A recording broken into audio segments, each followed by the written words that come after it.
Es fundamental esta reunión, este encuentro que le llamamos por una vecindad fraterna y con bienestar. Es muy importante porque necesitamos unirnos, sumar esfuerzos, voluntades, recursos para atender el fenómeno migratorio. Tenemos que hacerlo porque es un asunto humanitario de primer orden que se origina por la falta de oportunidades, como todos sabemos, por la falta de oportunidades de empleo, por la falta de bienestar, también por bloqueos y decisiones que se toman desde el extranjero que llevan como propósito el encauzar la rebelión al interior de los países en contra de los gobiernos legal, legítimamente constituidos. Son actos injerencistas, pero muy crueles, inhumanos, porque son los pueblos los que sufren por esas represalias y tenemos que ayudarnos para atender las causas del fenómeno migratorio. Estamos en los últimos tiempos presenciando un incremento considerable en los flujos migratorios y como saben ustedes, nuestro país es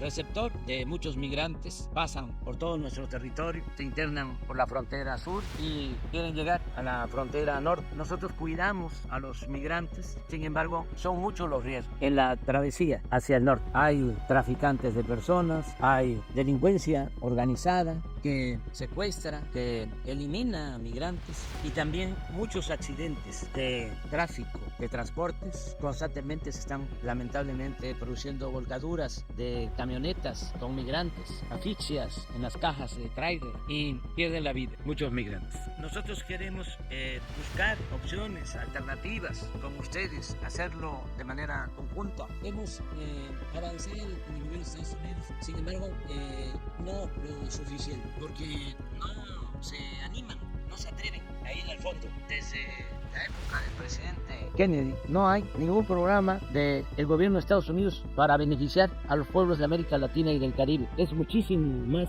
el recurso que destinan al armamentismo para las guerras que lo que se destina a la cooperación para el desarrollo, a la búsqueda del bienestar de los pueblos. A pesar de que sabemos que la paz, la tranquilidad son frutos de la justicia, sin embargo vamos buscando convencerlos de que hay que participar juntos. Se avanza lento, pero no vamos a desistir. Vamos a continuar planteando este tema con el gobierno de Estados Unidos. Pero no podemos quedarnos esperando a que se tomen iniciativas de fondo desde el gobierno de Estados Unidos. Tenemos nosotros que actuar y podemos hacerlo. Nos podemos ayudar mutuamente. Ese es el propósito de esta reunión. Ponernos de acuerdo para trabajar juntos, que cuenten con nuestro apoyo, nuestra cooperación en todo para la atención de las causas. Ya estamos ayudando, apoyando, actuando de manera solidaria con algunos países. Se está aplicando un programa en Centroamérica y en el Caribe para la siembra de árboles que llamamos Sembrando Vida, y en Honduras, en El Salvador, donde se está aplicando ese programa, hemos hecho evaluaciones y se ha demostrado que los que tenían intenciones de emigrar se quedan en sus lugares de origen, porque nadie abandona su pueblo por gusto, lo hacen por necesidad. Ya tenemos nosotros evaluaciones de que donde se aplica el programa Sembrando Vida, que consiste en darles un apoyo a los campesinos, sean ejidatarios, comuneros, pequeños propietarios, para que cultiven sus tierras, para que siembren árboles frutales, maderables, se quedan. Y ese programa lo estamos impulsando nosotros y vamos a seguirlo respaldando, apoyando con los recursos económicos que se necesiten. Para que tengamos una idea, este programa en México beneficia a 450,000 campesinos, sembradores, que mes con mes reciben un jordal equivalente a un salario mínimo. Ya estamos trabajando en 1 millón de hectáreas, estamos sembrando 1,000 millones de árboles. Es el programa de reforestación más importante del mundo. Se están destinando 1,800 millones de dólares y este programa lo estamos haciendo extensivo a países hermanos, vecinos, con el propósito de ayudar a temperar el problema, la crisis migratoria. Lo mismo otro programa que se está aplicando que tiene que ver con los jóvenes, que se llama Jóvenes Construyendo el Futuro. También se les paga un salario mínimo y se les da trabajo como aprendices en talleres, en empresas, en comercios, en actividades productivas. Se les dan estos apoyos un año. En el caso de nuestro país, han recibido este programa 2.600.000 jóvenes y como resultado, el 60% de los que participan en este programa, jóvenes que ya no son enganchados por la delincuencia, porque tienen esta opción, el 60% es contratado en las mismas empresas en donde se formaron, en las mismas unidades productivas. Eso también lo estamos haciendo en algunos países de Centroamérica, del Caribe y muchas otras cosas que podemos aportar. Con el bloqueo a veces se deja sin alimentos a los pueblos, así de cruda es la realidad, dejar sin posibilidad de comida a los pueblos o sin combustible, sin energía eléctrica, inmovilizar a la gente. Nosotros hemos decidido apoyar también en estas necesidades y que ojalá y en esta reunión logremos compromisos concretos, que no sea una reunión más de protocolo y de ceremonial, sino que logremos establecer acuerdos muy específicos. Y ustedes son bienvenidos, son nuestros hermanos, nuestra hermana Xiomara. En México, hace poco estuve en Colombia y en Chile. Yo no sabía cuánta afinidad, cuánta fraternidad había, o qué profunda era la fraternidad entre el pueblo colombiano y el pueblo mexicano, como con el pueblo venezolano, con el pueblo cubano, con el pueblo hondureño, con el pueblo haitiano. Nos da mucho gusto que esté aquí el primer ministro, porque Haití merece una atención especial. No olvidar que el libertador Bolívar se refugió y fue protegido en Haití cuando buscaba liberar a nuestra América. Bueno, pero no sabía yo qué tan profundo era el afecto de los colombianos con los mexicanos, hasta que Gustavo me contó de que los intelectuales de izquierda de Colombia se sentían franceses, la oligarquía de Colombia inglesa, pero el pueblo de Colombia se sentía mexicano, se siente mexicano. Muchas gracias.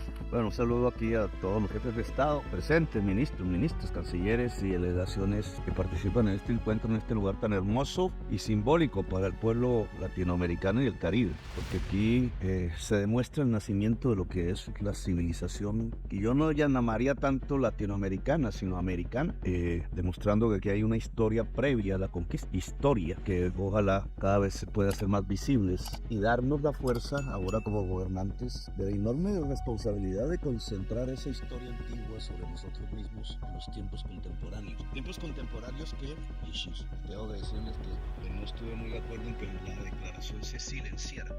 El tema que hoy es el centro de la atención mundial, que nos enseña sobre todo alrededor de este problema que vamos a tocar, que no está aislado lo que está aconteciendo en Palestina con lo que acontece en los flujos migratorios del mundo, el éxodo, le llaman, el éxodo en creciendo. Si uno se silencia, dice una frase que apareció en una de las manifestaciones en Turquía, uno se silencia ante los niños cuando duermen, no cuando los matan. Y estamos ante un héroes contemporáneo que está matando cada 15 minutos un niño palestino, trayéndonos el recuerdo y la realidad de que no estamos viviendo en un mundo con un derecho internacional organizado, cuyas reglas puedan servirnos para la convivencia y la civilización, sino que estamos ante la repetición. Yo le llamo 1936 pero global, 1933 pero global. 1933 fue el año en que subió Hitler al poder en Alemania. Lo que estamos observando, como si la historia se repitiese, es de nuevo un genocidio, de nuevo un campo de concentración, de nuevo un orden internacional que, como el europeo, permitió a Hitler.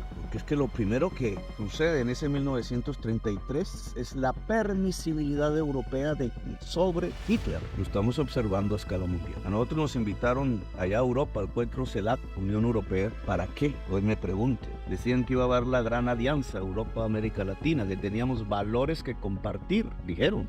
El primer un poco azote a eso era que querían que antes que nada firmáramos una declaración de apoyo a la Unión Europea sobre la guerra a Ucrania. Acuérdense ustedes que incluso se demoró mucho en la firma de la declaración por ello. ¿Y para qué era? Si después iban a aplaudir la invasión de un territorio como Palestina. Y aplaudir y silenciarse ante los muertos de los niños, las muertes de los niños y las niñas. ¿Nosotros también nos silenciamos? ¿O pero marcamos una diferenciación que empiece porque reivindicamos un orden jurídico, un derecho internacional que es un derecho de gentes, que si no lo reivindicamos va a ser eso que estamos viendo en Palestina, y ahora lo explico, lo que va a convertirse en la política de tratamiento de la migración hacia adelante, que ya estamos viendo su balbuceo.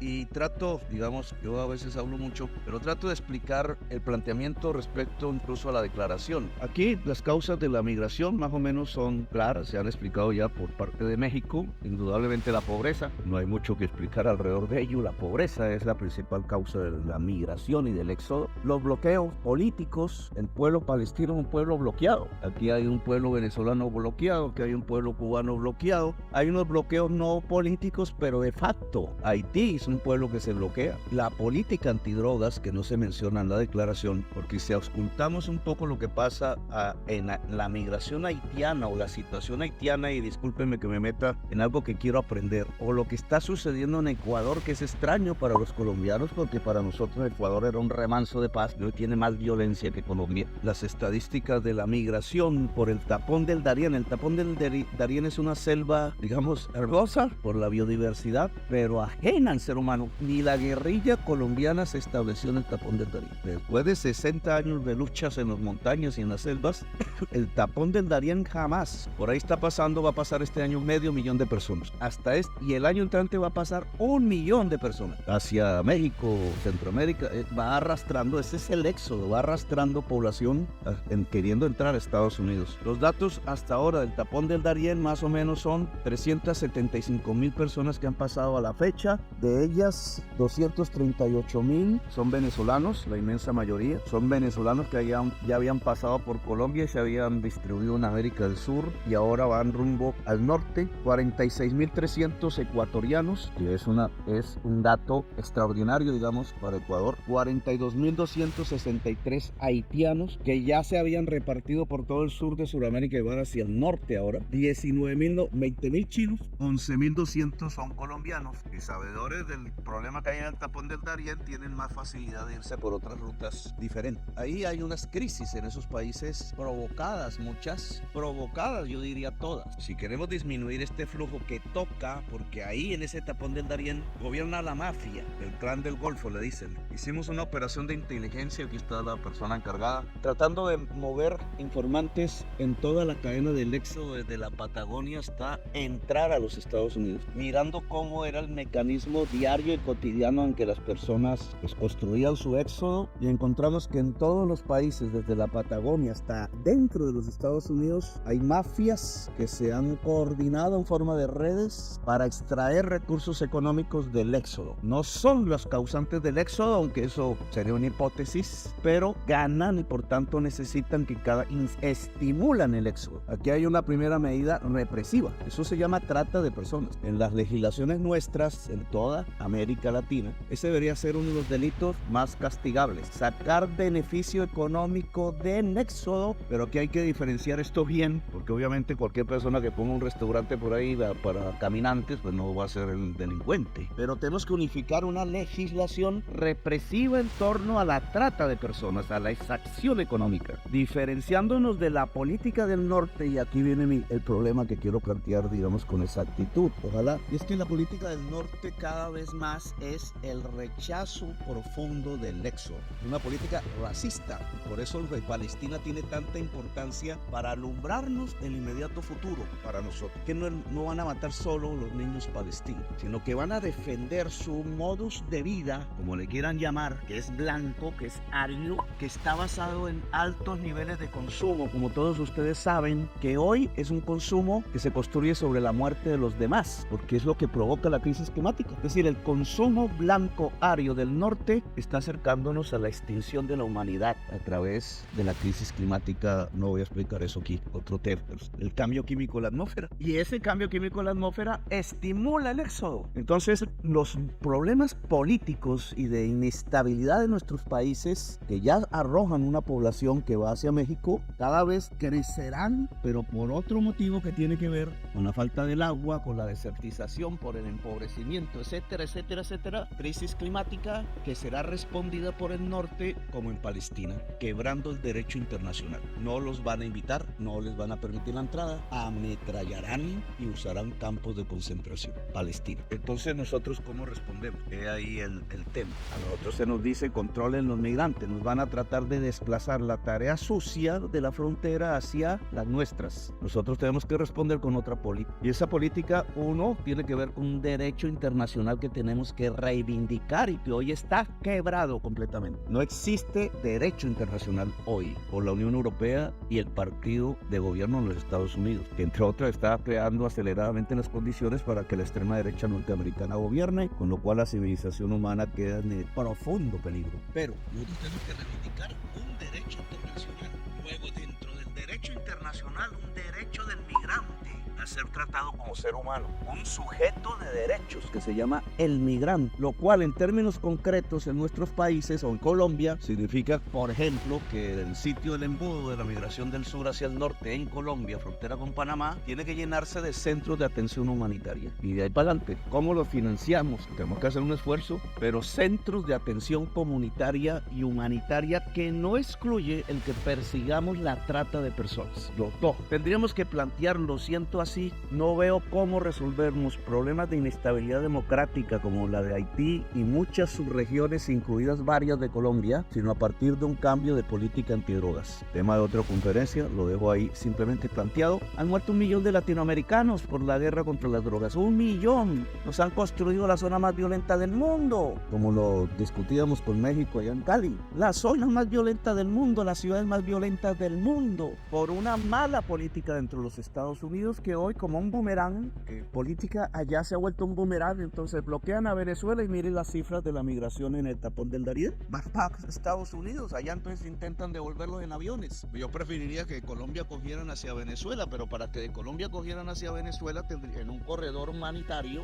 libre, pues tendría que haber un desbloqueo de Venezuela, no hay otra manera. Cosa que más o menos va a solucionar el 80% de la migración del tapón del Darién hoy por hoy implica desbloquear Venezuela. Implica una política antidrogas diferente, porque lo que pasa en Haití se llama narcotráfico colombiano y mexicano. Ahora el narcotráfico ya no tiene nacionalidad, como diría el viejo Marx. Capital no tiene patria, entonces el narcotráfico, que es un capital ilícito, es multinacional y arranca desde la Patagonia hasta Alaska e implica un plan Marshall, o llamémoslo más en términos latinoamericanos, una alianza para el progreso, que me gustaría más ese término porque el plan Marshall es europeo. Y aquí, y termino que ya me alargué mucho, en la declaración hay una frase un poco al margen que debería ser la central, se llama energía renovable. Cuando los modernos siempre decían que en los textos uno podía hacer análisis más allá de lo que dice las frases, pero dice más o menos, no tengo aquí la declaración, se me refundió, dice,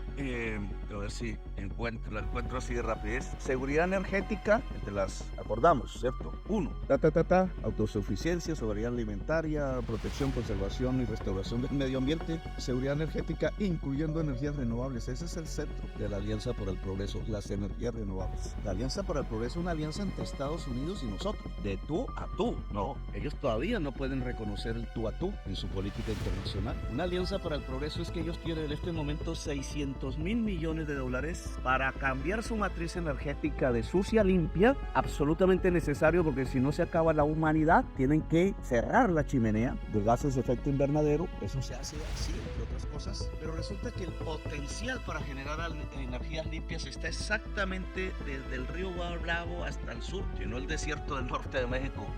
¿Qué potencial tiene? Y de ahí para allá, hacia el sur. Y ellos están pensando en invertir las $600 mil millones dentro de ellos, a unos costos inmensos porque no tienen el mismo potencial de energías limpias que el sur. Pues ahí está el acuerdo, ese dinero fluye aquí y ese dinero aquí se vuelve lucha contra la pobreza, se vuelve producción, agricultura, industria, se vuelve riqueza, que también decía el sabio alemán, la riqueza no es más sino la producción, o no la producción. Entonces, si eso se vuelve producción en América Latina, el elemento causante de la migración disminuye, y si la base de eso es precisamente una alianza para el progreso sobre la base de energía limpia, de cuidar la selva amazónica, etcétera, eso se vuelve que eliminamos la causa de riesgo mayor de la humanidad y por tanto del éxodo, y entonces no hay necesidad de campos de concentración, no hay necesidad de ametralladoras contra los migrantes, no hay necesidad de extremas derechas en la mentalidad de quienes están gobernando la Unión Europea y los Estados Unidos. Porque, y termino, eso que estamos viendo en Palestina,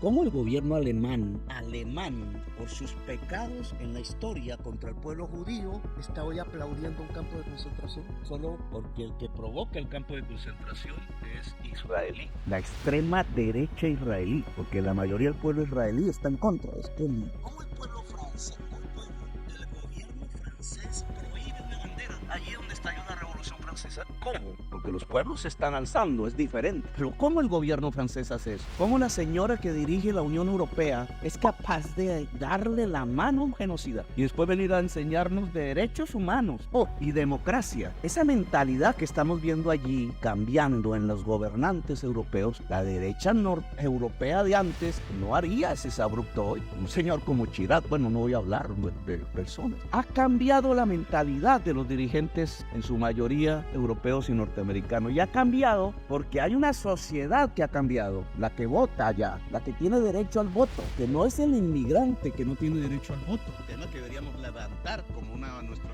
No son los 75 millones que han pasado a Estados Unidos, todos no tienen derecho al voto. No hay una democracia ahí, hay unos parias, a nuestros pueblos los quieren de obreros allá, pero no de electores. Y entonces, esa sociedad que vota consumidora aria en su mayoría, quiere que nos den latigazos a nosotros, quiere que se pongan los campos de concentración, quiere que haya bombas contra lo que atenta contra su consumo. Están destruyendo el orden internacional, por eso la dirigencia ya no es la misma dirigencia democrática, sino es un neofascismo. Y si ellos gobiernan al mundo, el enemigo de ellos somos todos los que no somos ni consumidores ni blancos arios, y nos van a tratar igual que a Palestina. Por eso silenciarse en esta declaración sobre Palestina me parece un suicidio para nosotros. Escoger una piedra y darla a caer sobre nuestros pies. La migración va a ser tratada si no somos capaces de cambiar el mundo de hoy como tratan a los palestinos. Bueno, gracias, señor presidente. Muchas gracias. Querido Andrés Manuel, estimados jefes de Estado y de Gobierno presentes, jefes de delegaciones e invitados. Nuestras primeras palabras son precisamente para expresar una enérgica condena al genocidio y a la agresión que ejecuta Israel contra el pueblo palestino. La condena a la despiadada masacre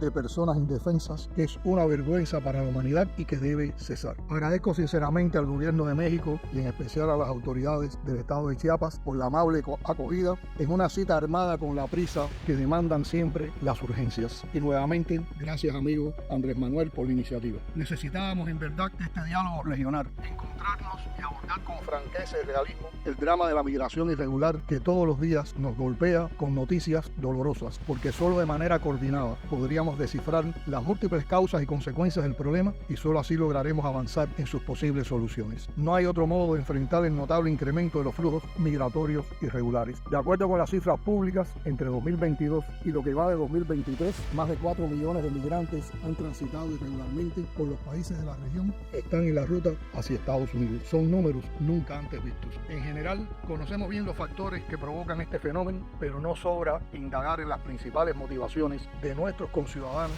porque nos corresponde atemperar el problema y mitigar sus efectos negativos, garantizando al mismo tiempo la seguridad de los migrantes. Aunque se pretendan imponer otras versiones políticamente motivadas, hay una verdad insoslayable. La causa fundamental de la migración irregular está en las condiciones socioeconómicas de los países de procedencia, que se acentúa tras el impacto de la pandemia y la aspiración de los migrantes de asentarse y trabajar en los Estados Unidos, donde las ofertas de mercado laboral atraen a quienes sueñan con un escenario económico más próspero que el de sus entornos, que no siempre se les cumple ese sueño. Pueden mencionarse también los lazos familiares y las vulnerabilidades asociadas al cambio climático. Ninguna de esas motivaciones es ajena para Cuba. Sin embargo, el potencial migratorio cubano se ve adicionalmente estimulado de manera muy significativa por la política de hostilidad del gobierno de los Estados Unidos hacia nuestro país. Esta política Ortiz, que impacta de forma directa y extraordinaria sobre el flujo migratorio cubano y de manera colateral en los países de la región por los que transita esa migración, se expresa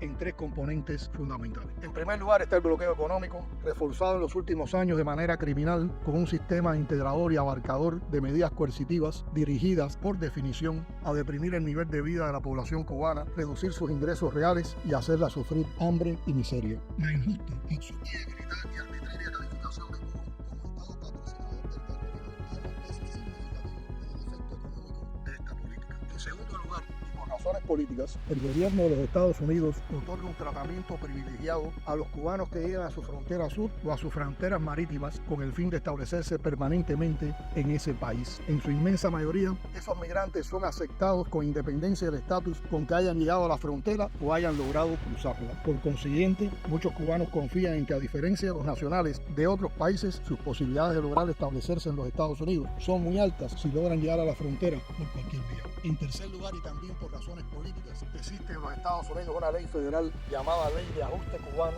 según la cual todo cubano que haya entrado a ese país después del 1 de enero de 1959 tiene la oportunidad de obtener su residencia permanente al cabo de un año de haber llegado. Se trata de un privilegio singular que no disfruta el nacional de ningún otro país. Es exclusivo para los cubanos y brinda un incentivo extraordinario para el migrante. Hace más de una década, y en su condición de presidente de la República, el general de ejército Raúl Castro, líder histórico de la revolución y a quien debemos importantes cambios introducidos desde entonces en nuestra ley migratoria para su necesaria actualización, llamaba la atención sobre la gran ignorancia que prevalece en el mundo sobre la política de los Estados Unidos hacia Cuba en los siguientes términos, y cito: nadie en la gran prensa internacional habla de la citada ley de ajuste, es como si no existiera. Los emigrados cubanos son, a resultas de la mentira repetida miles de veces, denominados exiliados políticos que escapan del comunismo. Es decir, para ellos, de Cuba los ciudadanos escapan, mientras que del resto del mundo emigran. ¿Qué pasaría si en Estados Unidos o en la Unión Europea se pusiera en vigor una ley de ajuste latinoamericano, asiático o africano? La respuesta es obvia. Ahí está el gigantesco muro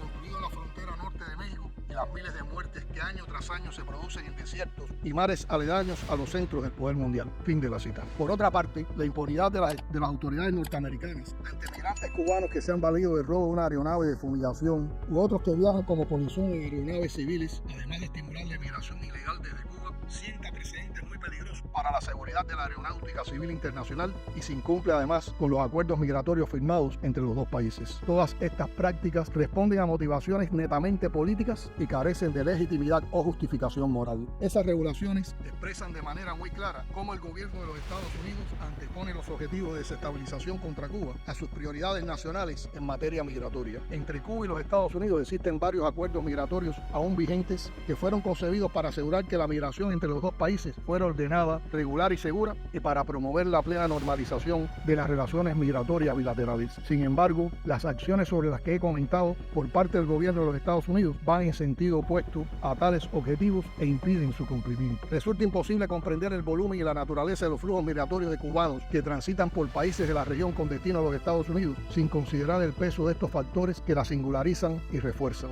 Modificar las causas estructurales de la migración cubana, tanto la regular como la irregular, e influir de manera fundamental en la reducción de los flujos de migrantes cubanos por diversos países está en manos de las autoridades norteamericanas. Como he dicho recientemente, en general, cubanas y cubanos que salen legalmente de Cuba se convierten en migrantes irregulares sometidos a todo tipo de riesgos y peligros, incluso de sus vidas, en el tránsito hacia los Estados Unidos. Cuando exista la voluntad de actuar en esa dirección, les aseguro que contarán siempre con el compromiso y la cooperación de Cuba. La política migratoria cubana favorece los viajes de los ciudadanos cubanos al exterior y su regreso a Cuba. Mantenemos mecanismos bilaterales de cooperación migratoria con varias naciones de la región e intercambio de alertas migratorias con otros, con el objetivo de implementar las herramientas que permitan alcanzar un flujo de viajeros regular, ordenado y seguro, y al mismo tiempo combatir el tráfico de migrantes irregulares y la trata de personas. Este tipo de encuentro tiene mucho valor para nuestros conciudadanos, para sus familias, para nuestras naciones y para las relaciones entre nuestros países. países. Es lo que refuerza el sentido de hermandad de nuestra América. Otra vez, muchas gracias Chiapas, muchas gracias México, muchas gracias hermano Andrés Manuel. Gracias, presidente Andrés Manuel López Obrador, presidentes, vicepresidentes, ministros, muy buenas tardes. Presidente Andrés Manuel, gracias por esta iniciativa sobre migración y por invitarnos a Palenque, zona mexicana de gran valor y estudio de la civilización maya. La civilización maya nos unifica Centroamérica con México y es un orgullo de nuestra identidad ancestral. En Guatemala está la zona de Tikal y en Honduras contamos con lo que para muchos arqueólogos es la más elaborada ciudad maya, con escalinatas llenas de historia, de glifos, números y figuras de los dignatarios de esa época, talladas con mucha delicadeza y de una gran riqueza arqueológica inigualable ubicada en Copán. Espero, presidente, que nos honre nuevamente con su visita, igual también a los compañeros presidentes y cancilleres que hoy nos encontramos aquí, que podamos tenerlos con mucho orgullo en nuestro país.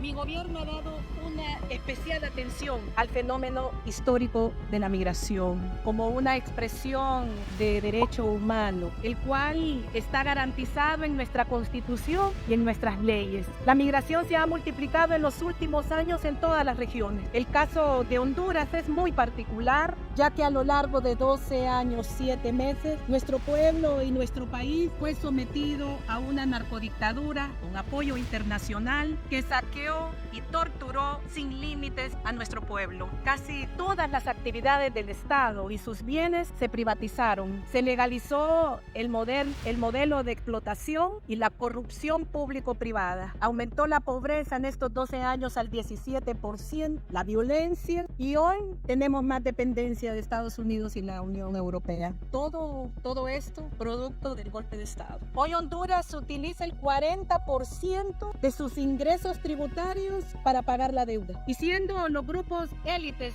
los más beneficiados y los marginados los más afectados, disparando entonces la caravana de migrantes. Por Honduras transitan millares de personas que buscan llegar a Estados Unidos. En el 2023 se hemos visto incrementado el éxodo de personas como un hecho imprecedente en nuestro país. Y los datos que más nos conmueven es que 1 de cada 5 personas que cruzan por nuestro país son niños menores de 18 años. Recientemente visité la frontera sur de Estados Unidos, en McAllen, Texas, fronterizo con México, para conocer de cerca la situación de los migrantes y decirles a ustedes y compartir con ustedes que es una tragedia humana lo que se vive. Ver en los rostros y en las miradas especialmente de nuestros niños y niñas la expresión de incertidumbre, de dolor, no solo por lo que les tocó vivir, sino también por la incertidumbre de qué va a pasar en los centros donde están. Particularmente en Honduras, en esta frontera hay 3.224 niños y niñas que son menores de edad no acompañados, quienes se encuentran retenidos en decenas de centros, y otros miles de migrantes sufriendo en la frontera para legalizar su estatus migratorio en base a la reunificación familiar. Reconozco que ningún Estado puede tomar responsabilidad de otro, pero eso no significa que seamos indiferentes al problema. Como vecinos luchamos por garantizar los derechos humanos de los migrantes en tránsito y los que buscan la reunificación familiar en Estados Unidos. Compañeros presidentes, ya es tiempo que los grandes centros del capitalismo global asuman con responsabilidad junto a nuestros gobiernos las consecuencias de siglos de explotación de una economía extractiva, de racismo, marginalidad, discriminación y de neocolonialismo. No aceptamos las medidas unilaterales, bloqueos y sanciones contra nuestra economía y contra nuestros países. Esta demanda de nuestro rechazo a los bloqueos debe de quedar clara en la resolución de este encuentro, incluyendo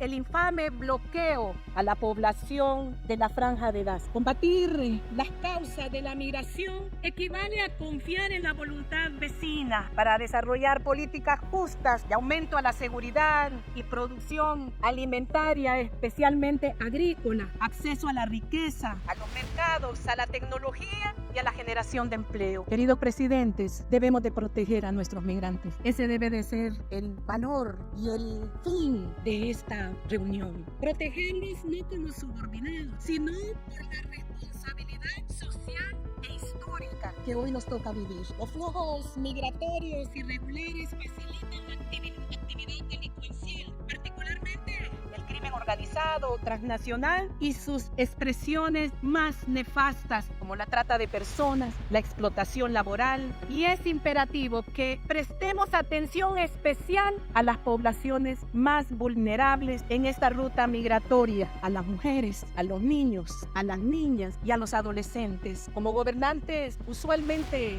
recibimos reportes y muchas veces son números, estadísticas, cifras, pero cada una de esas cifras representan un ser humano, una vida, una crisis que lo ha hecho movilizarse de su país a buscar nuevos derroteros. Y es que entendemos que la dimensión de la crisis es mucho más grande que lo registrado en estos números. Espero que el objetivo de este encuentro logre garantizar la seguridad de las personas migrantes en tránsito y hacia su destino, con énfasis en la protección de los menores y sus familias contra la delincuencia que plaga al viajero en tránsito y contra el abuso oficial disimulado. En el año 2024 asumiremos la presidencia pro tempore del SICA y CELAC, y pueden tener certeza que nuestra agenda pasa por darle continuidad a este encuentro sobre migración e integración de la patria grande y la protección de nuestros pueblos. Muchas gracias. Bueno, presidente Andrés Manuel López Obrador, muchas gracias por este recibimiento tan caluroso y hermoso de hermandad que hemos recibido las delegaciones invitadas a este encuentro en este lugar mágico, especial de Palenque, que nos recuerda lo glorioso que fue nuestro pasado, lo diverso y hermoso que fue nuestro pasado y la majestad de lo que puede ser nuestro futuro si logramos unir caminos en nuestra América. Nuestra América tiene que perseverar, compañeros presidentes, presidenta Xiomara, vicepresidentes, primer ministro de Haití, cancilleres, embajadores. Nuestra América tiene que perseverar en el camino de encontrarse, reencontrarse y construir la unión y construir nuestro propio modelo de desarrollo compartido, conjunto. Es mentira que cada quien por su lado, profundizando diferencias, escuchando intrigas y separados, cada quien por su lado va a encarar las oportunidades de un siglo XXI diferente, de independencia, de soberanía absoluta, de bienestar, de desarrollo pleno, de felicidad social para nuestro pueblo. Solo en el encuentro, en la reunión, en la coordinación y en la construcción de niveles articulados de unión, como decía la presidenta Xiomara, próxima presidenta de América Latina y el Caribe en el 2024. Este tema que hoy nos ocupa es un tema sumamente importante para nuestro país. Y como le decía la canciller Alicia Bárcena, que nos visitó recientemente en Caracas, cuando uno revisa aguas abajo por qué la migración, por qué el migrante, qué pasa en el conjunto de nuestras sociedades, qué está pasando, como decía el presidente Petro, encuentra las respuestas de raíz. He escuchado al presidente López Obrador desde antes que fuera presidente y desde que llegó a la presidencia insistir en la necesidad de atender las causas profundas, económicas, sociales, educativas, culturales, de la migración que hay intraamérica y la migración que hay hacia el norte. Hay distintas respuestas. Decía el presidente Díaz-Canel algo que algunos se niegan a escuchar. Lo que han hecho con Cuba durante 60 años no se encuentra comparación ni parangón en ningún lugar. Estimular la crisis económica con el bloqueo infernal, sostenible, sostenido, a pesar de que la comunidad internacional es así. Desde el año 1992 ha votado 28 veces que se levanten el bloqueo y las sanciones criminales contra la sociedad cubana. A pesar de que hay una voz unida, salvo excepciones que se abstienen, Estados Unidos, Israel y 2 o 3 más por allí.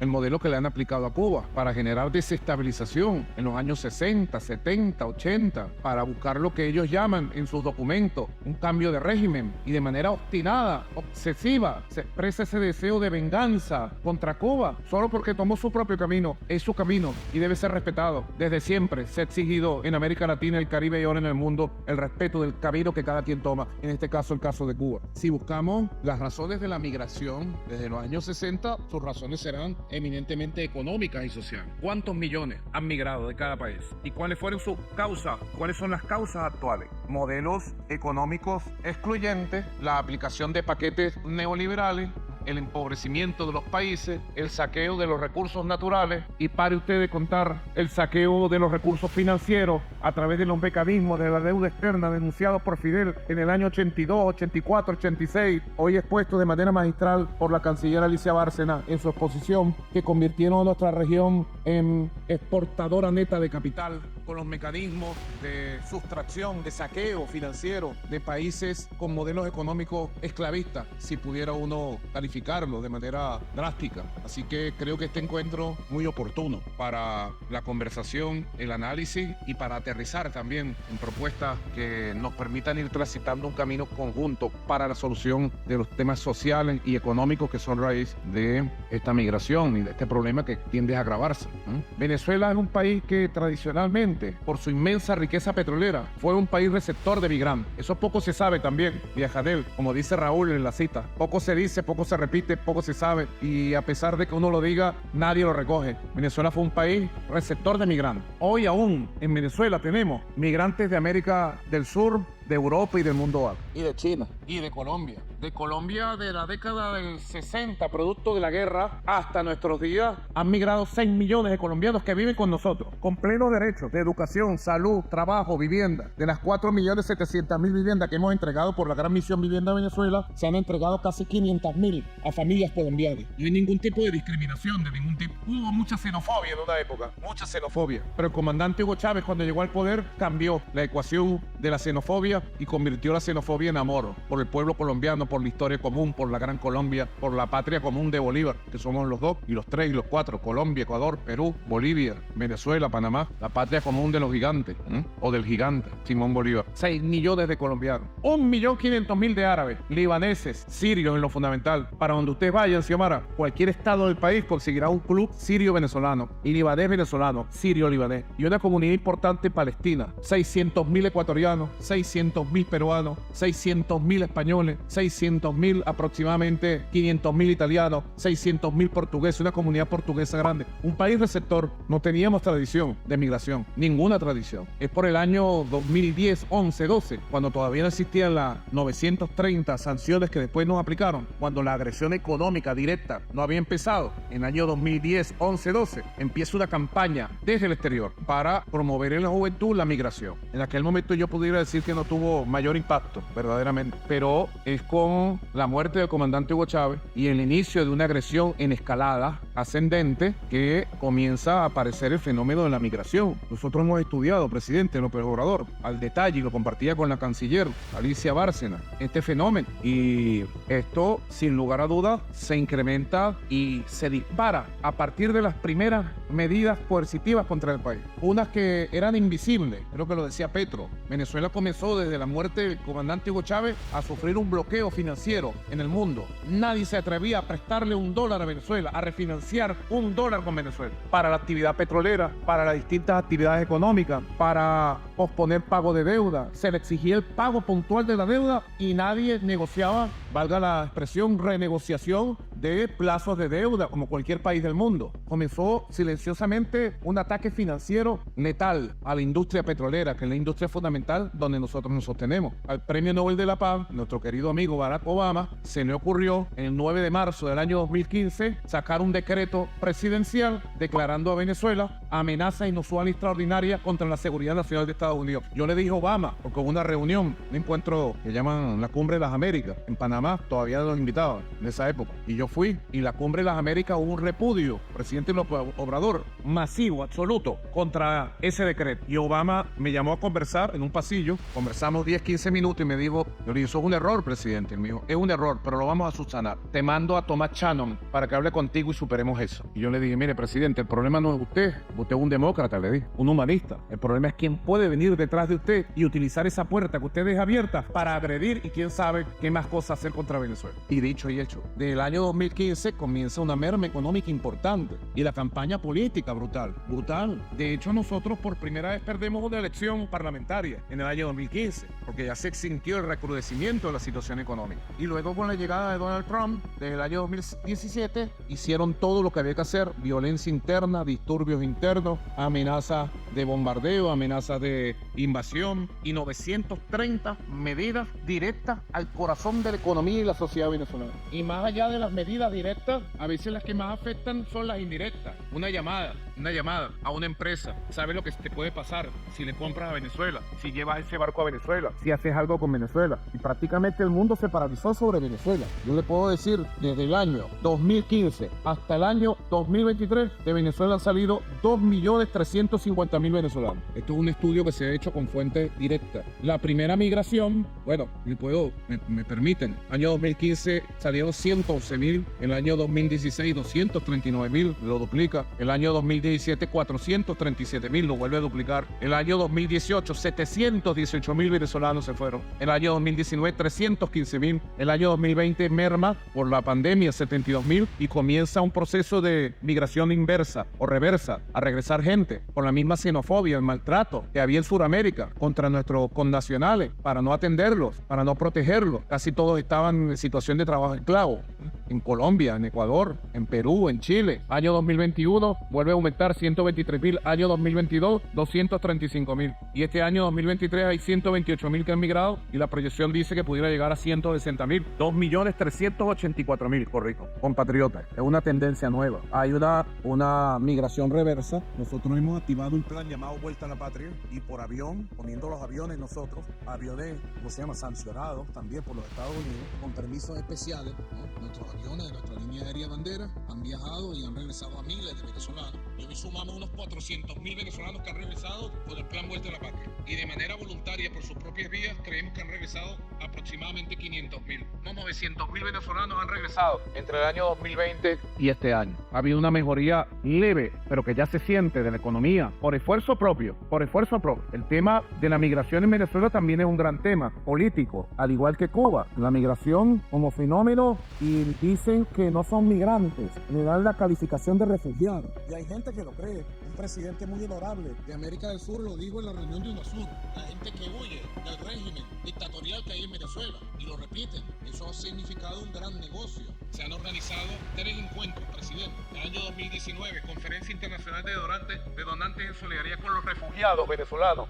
Primer encuentro promovido por Estados Unidos y la Unión Europea. Luego se reunieron en Bruselas. Luego en España se reunieron en el año 2020 igual. Y en el año 2021 en Canadá. En el año 2022 y 2023 se quedaron sin gasolina, parece. No hicieron el encuentro. Eran encuentros para el ataque político y supuestamente para recoger miles de millones de dólares en donantes que jamás llegaron a los migrantes y menos llegaron al país. Igualmente Estados Unidos por cifra oficial de Estados Unidos, ha aportado 2.800 millones de dólares para atender la crisis humanitaria migratoria de Venezuela. ¿Dónde está ese dinero? No sabemos. Lo único que dijeron algún día que recibieron dinero, o Estados Unidos dijo haberle entregado, fue Iván Duque, es presidente de Colombia, y Juan Guaidó, es presidente de Venezuela. Presidente interino que pretendieron imponernos. 2.800 millones, que nunca se supo al final qué sucedió con esos recursos. Nosotros hemos hecho un gran esfuerzo por la recuperación económica desde las vísceras, recuperando la industria petrolera y el ingreso petrolero. Nosotros pasamos un año de tener 57.000 millones de dólares de ingreso petrolero, al año siguiente 700 millones de dólares. Hoy, el año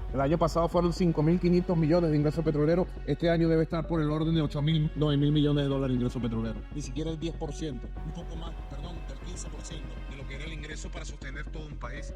Hemos hecho un esfuerzo con las vísceras y vamos recuperando la industria petrolera. Recuperamos las 4 refinerías que estaban paradas totalmente por falta de repuesto. Fueron 4 refinerías construidas con ingeniería y maquinaria estadounidense. Todos los repuestos los conseguimos en el mercado, no sé qué nombre se le pueda poner, no es negro, en el mercado terciario. Después de recorrer 5 países pagando un repuesto que pudiera costar $10.000 en $100.000 para poder parapetear 4 refinerías que tenemos y poder surtirnos en lo mínimo. Hemos recuperado la industria petroquímica a un buen nivel, afortunadamente, y hoy estamos en capacidad de exportar productos petroquímicos, etcétera, etcétera. Y la economía viene viviendo un proceso de recuperación. Este año la FMI, Fondo Monetario, que no nos quiere para nada, y la CEPAL dice que vamos a estar entre 4 y 5% de crecimiento de la economía, y la economía real, la economía no petrolera. eso, digamos, es un paso positivo adelante. Recientemente llegamos, esto es secreto lo que voy a decir, como aquí no hay cámara, que no salga de aquí, no hay cámara ni teléfono. Recientemente, luego de 6 rondas de negociación, llegamos a unos acuerdos con el gobierno de los Estados Unidos, que implicó lo que ustedes ya conocen, la firma de un documento político con un sector de las oposiciones y que se dispararon un conjunto de decisiones para avanzar en lo que debería ser, en Alicia en el País de las Maravillas, lo que debería ser el camino para el levantamiento de todas las sanciones criminales contra Venezuela. Se acaban de sacar unas licencias ahora, lo cual llenó de gran alegría a muchos inversionistas que ya estaban listos para entrar al país, sobre todo en petróleo, en gas. Venezuela tiene la mayor reserva de petróleo del mundo. Estamos certificando la 4ª reserva gasífera del mundo en la franja costera norte de Venezuela. Ahora, apenas se firma, ellos ahí nos amenazan. Entonces nos ponen un condicionamiento. Si no hacen esto y esto, cosa que nunca se habló con ellos. Y si yo mostrara el documento, los documentos secretos que firmamos y las fotos de la firma, no les quedarían ganas de mentir. Nos ponen condicionamiento. Yo soy un hombre optimista y tengo fe que cumplan con su palabra, cumplan con los documentos firmados,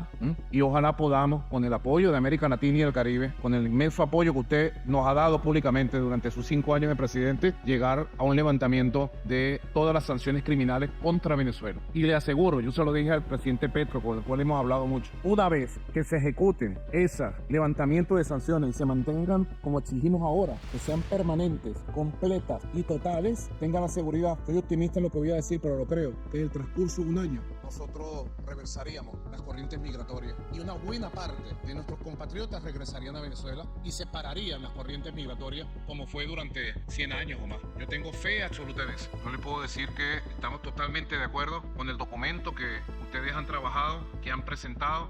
Yo solamente agregaría un pequeño punto que está aquí. Lo dijo el presidente Petro. Hay que ir a las causas económicas y sociales, correcto. Hay que ir a las causas de las medidas coercitivas y humanitarias y exigir su levantamiento, correcto. Hay que hacer planes conjuntos de apoyo a los migrantes. El plan Vuelta a la Patria, o el plan Jóvenes Construyendo, el plan Sembrando, que dice usted. Totalmente de acuerdo. Articulemos, trabajemos. Estamos listos para iniciar el trabajo. Pero hay un punto específico que lo trataba el presidente, que es el crimen transnacional. Y que en el caso de Venezuela se ha expresado con el coyotismo, pues que llaman los coyotes. Yo le decía a la canciller, nosotros tenemos que hacer una coordinación de carácter policial, de carácter de inteligencia, para descubrir, desmembrar, perseguir a las bandas de coyotes que estafan, roban, secuestran y asesinan a los migrantes de América del Sur, de América Central y de toda América Latina. Creo que es un tema que tenemos que asumir. Nosotros hemos descubierto bandas de coyotes que se dirigen desde el clan del Darién, del clan del Golfo, y en Venezuela están vinculadas a la ultraderecha. Yo lo denuncié recientemente. Nos consta que la ultraderecha venezolana, que pretende levantar la cabeza otra vez, ha articulado plan con Trump, etc. Y muchos venezolanos los articulan en la subida hacia los Estados Unidos y luego los están colocando directamente en las ciudades demócratas, muchas de ellas gobernadas por afroamericanos. Nueva York, Chicago, Los Ángeles son ejemplos de la llegada de olas de migrantes venezolanos colocados allí como parte de un plan político. Coyotismo, plan político. Bueno, todo eso hay que irlo desarticulando y ojalá podamos tener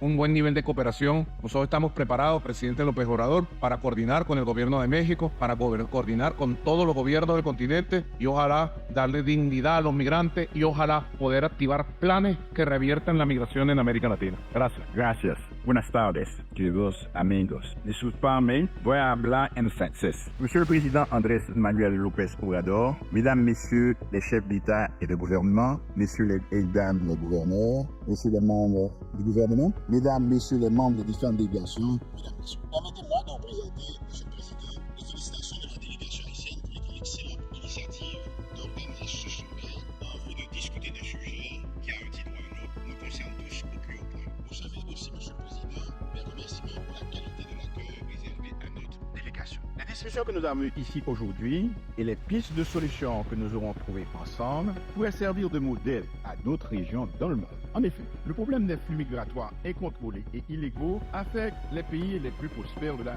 planète, mais aussi les pays d'origine des migrants. Parce que, comme nous le savons tous, la raison principale de cette crise migratoire réside principalement dans la pauvreté dans laquelle trop d'êtres humains sont obligés de vivre. Il est certain que tant qu'il y aura sur notre planète quelques îlots de prospérité au milieu d'un océan de pauvreté et de misère, les flux migratoires ne s'arrêteront pas. Et ce ne sont pas les murs que l'on construit ou les barrières légales que l'on met aux frontières qui empêcheront des femmes et des hommes désespérés de prendre tous les risques possibles et imaginables pour fuir la misère et la précarité et chercher par tous les moyens de meilleures conditions de vie pour eux-mêmes et pour leurs familles. Dans le village planétaire, ce ne sont pas des murs qu'il faut construire, mais des ponts entre les pays, entre les hommes. Au fil des ans, des femmes et des hommes ont toujours fui la pauvreté, la faim, les guerres et l'insécurité. L'histoire de l'humanité comporte de multiples exemples dans ce domaine. Notre continent et nos îles ont été peuplés par des migrants fuyant les mauvaises conditions d'existence ou des guerres dans leur pays à des époques diverses, quand ce n'est pas par l'appât du gain ou les désirs de conquête qui les ont motivés. Aujourd'hui, autant que je sache, ceux qui cherchent des cieux plus cléments ont mené une vie meilleure, n'ont pas une quelconque intention de conquérir des pays d'accueil. Un leader de pays riches, ancien colonisateur, cédant aux pressions de l'extrême droite, a eu à dire que son pays n'a pas de vocation à accueillir toute la misère du monde. Il a omis de dire que son pays n'avait pas non plus le droit de spolier les richesses des autres, ni de les exploiter, et encore moins de les maintenir directement ou indirectement dans cette misère qu'il ne veut pas accueillir. D'une certaine manière, on peut dire qu'il avait un peu raison. La solution durable ne saurait se résumer à regarder les nationaux quitter leur pays pour venir grossir les rangs des sans-papiers ailleurs. Je crois plutôt que la solution durable consiste à tout mettre en œuvre pour sédentariser les gens chez eux. Par sédentariser, je veux dire tout simplement créer les conditions pour que les citoyens et les citoyennes prennent plaisir à vivre et à prospérer sur la terre qui les a vus naître, si c'est là leur volonté. Ces derniers temps, avec les migrations massives, nos pays ont perdu beaucoup de cadres et d'ouvriers qualifiés qui vont certainement nous faire défaut quand il s'agira pour nous de mettre en œuvre nos processus respectifs de développement durable. Je ne m'étendrai pas davantage sur cette question que nous connaissons. Je l'ai dit, la solution durable pour maîtriser les flux migratoires passe par le développement durable. Ceci nous amène à poser plus largement la question de l'aide au développement telle qu'elle est pratiquée par les bailleurs de fonds bilatéraux ou multilatéraux. Permettez-moi de prendre l'exemple de mon pays, qui reçoit depuis de nombreuses années de l'aide bilatérale et multilatérale. Pourtant, le pays reste dans une pauvreté chronique, avec près de la moitié de la population qui vit en insécurité alimentaire sévère. Il nous faut poser une fois de plus la question de l'efficacité de l'aide au développement. Il faut changer de paradigme. Il n'est plus possible que ce soit les donateurs qui déterminent ce qu'ils veulent faire. Et au niveau de la CARICOM, avec l'initiative de Bridgetown, on veut un accès à des enveloppes plus importantes de crédit, accessibles dans des conditions favorables pour des pays comme le mien, qui doivent être en mesure de définir eux-mêmes leurs priorités et le modèle de développement qui leur convient. La formule One Size Fits All ne permet pas de répondre aux spécificités propres à chaque pays. Quand des crises éclatent, on trouve toujours les milliards nécessaires pour financer les efforts de guerre. Il faudrait que l'on finisse par comprendre que le bien-être de l'immense majorité de la population de la planète vaut la peine qu'on lui consacre au moins autant, sinon plus, que ceux qui est investi dans les armements. En fait, il nous faut déclarer la guerre à la pauvreté. Pour combattre la sécurité alimentaire, un pays comme le mien a la capacité de produire assez de denrées de base pour nourrir sa population et même exporter. Par exemple, aujourd'hui, en Haïti, le différend est né avec la République voisine sur une question d'utilisation des eaux partagées des rivières frontalières. Les agriculteurs de la région ont perdu leur récolte par manque d'eau. Si nous avions les moyens de réaliser un investissement important pour la mise en valeur des terres agricoles de la région, cela pourrait changer complètement le vécu des gens et leur amener même une certaine prospérité. Mais justement, il faut de grands travaux d'infrastructure, d'irrigation, que les donateurs ne considèrent pas toujours comme prioritaires. Il en va de même pour la disponibilité de l'électricité à des prix abordables. Un pays a un potentiel considérable de production d'énergie renouvelable, solaire, éolienne et hydroélectrique, il n'est pas exploité à cause de financement. L'État doit faire un effort particulier et investir beaucoup plus dans l'humain. Que ce soit dans l'éducation et la formation professionnelle ou dans la disponibilité des soins de santé pour tous, sans oublier la construction de logements décents et accessibles, activité qui peut créer rapidement des dizaines de milliers d'emplois bien rémunérés. L'aide distribuée au compte-gouttes n'a jamais permis de développer un pays. Par contre, les investissements, surtout dans les activités économiques, c'est de cela dont nous avons besoin. Qui dit investissement dit prévisibilité, dit stabilité politique, dit sécurité, dit respect de la règle du droit. Ce sont aussi des domaines dans lesquels il faut investir massivement. Parce que ce sont les conditions nécessaires pour une véritable relance de l'activité économique. C'est pour cette raison que le gouvernement intérimaire que je dirige travaille à organiser rapidement des élections libres et inclusives en vue de remettre les institutions démocratiques sur les rails. Je sollicite de la part de chacun de vous une manifestation de solidarité dans la mise en place de la mission multinationale de support à la sécurité qui sera en charge d'accompagner la police nationale dans la lutte contre les gangs et la sécurité. Mon pays est devenu un grand pourvoyeur de migrants qui se retrouvent dans tous les pays de l'hémisphère. Il faut adresser le mal à sa base. Je ne saurais terminer sans dire aux dirigeants des pays frères que traversent mes compatriotes et d'autres que je comprends les perturbations que cette situation implique en eux. En attendant que les efforts de développement portent des fruits, le peuple haïtien vous remercie pour la bienveillance, l'humanité et la dignité avec laquelle vous les traitez. Je vous remercie.